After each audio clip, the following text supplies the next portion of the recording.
సామాజిక కథ చిన్న నిర్ణయం పెద్ద మార్పు. ఒక చిన్న గ్రామం ఉంది, పేరు వేములపాడు. ఆ గ్రామం చుట్టూ పచ్చని పొలాలు, కొండలు, చెరువులు కనిపిస్తాయి. కాని ఆ అందమైన గ్రామంలో ఒక పెద్ద సమస్య ఉంది, ప్రజలకు తాగునీరు కష్టంగా లభిస్తోంది. చెరువు నీరు చెడిపోయి, బావులు ఎండిపోయాయి. పల్లెటూరి ప్రజలు రోజూ మైళ్ల దూరం నడిచి నీరు తేవాల్సి వస్తోంది. ఆ గ్రామంలో ఉండే రమేష్ అనే యువకుడు చదువుకున్నవాడు. పట్టణంలో ఉద్యోగం చేసేవాడు. ఒకసారి సెలవులో తన ఊరికి వచ్చాడు. గ్రామంలోని మహిళలు కుండలు మోసుకుంటూ నీటి కోసం కష్టపడుతుండటం చూసి అతని మనసు కదిలిపోయింది. అతను గ్రామ పెద్దను కలిశాడు. తాతయ్య, మన గ్రామానికి నీటి సమస్యను ఎలా పరిష్కరించాలో ఆలోచించాలి అన్నాడు. పెద్దవారు నిట్టూర్చి, బిడ్డా, నీటికి భగవంతుడే దారిని చూపాలి. మేము పాతవాళ్లం, ఏం చేయాలో తెలియదు అని చెప్పారు. రమేష్ మాత్రం వెనక్కి తగ్గలేదు. అతను తన స్నేహితులతో కలిసి ఒక ప్రణాళిక వేసుకున్నాడు. చెరువును శుభ్రం చేసి, వర్షపు నీటిని నిల్వ చేసుకునే పద్ధతులు అమలు చేయాలని నిర్ణయించాడు. గ్రామంలోని యువతను కలుపుకున్నాడు. మొదట గ్రామస్తులు నవ్వుకున్నారు. ఇంత పెద్ద పని మన చేతిలోనా అని అనుకున్నారు. కాని రమేష్ తన విశ్వాసంతో వారిని ప్రేరేపించాడు.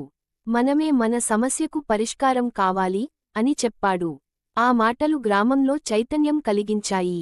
అందరూ కలసి పని మొదలుపెట్టారు. చెరువు చుట్టూ చెత్తను తొలగించారు. మట్టిని తొలగించి లోతుగా చేశారు. వర్షపు కాలువలు నిర్మించారు. మహిళలు కూడా శ్రమ దానం చేశారు. 3 నెలల్లో చెరువు కొత్త రూపం దాల్చింది. వర్షాకాలం రాగానే నీరు నిండిపోయింది. గ్రామంలో తాగునీటి సమస్య పోయింది. బావులు కూడా మళ్లీ నిండాయి. గ్రామంలో ఆనందం వెల్లివిరిసింది.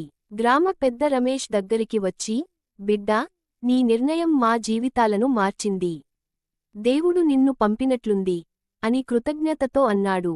రమేష్ చిరునవ్వుతో, నేను ఒక్కరినే కాదు తాతయ్య, మనమంతా కలసి ఈ మార్పు తెచ్చాం. చిన్న నిర్ణయం పెద్ద మార్పుకు దారి తీసింది అని చెప్పాడు. ఆ రోజు నుంచి వేములపాడు ప్రజలు ప్రతి సంవత్సరం చెరువును శుభ్రం చేసే సంప్రదాయం ప్రారంభించారు. పిల్లలకు కూడా పర్యావరణ పరిరక్షణ, నీటి విలువ గురించి చెప్పడం మొదలుపెట్టారు. ఒకప్పుడు దాహంతో బాధపడిన ఆ గ్రామం ఇప్పుడు ఇతర గ్రామాలకు ఆదర్శంగా మారింది. సమాజం కలసి కృషి చేస్తే ఎలాంటి సమస్యనైనా పరిష్కరించవచ్చని అందరికీ అర్థమైంది. నీతి, చిన్న నిర్ణయం కూడా సమాజంలో పెద్ద మార్పుకు నాంది కావచ్చు. మనం కలసి కృషి చేస్తే ఏ సమస్యకు మనం చిన్నవాళ్లం కాదని ఈ కథ మనకు చెబుతోంది.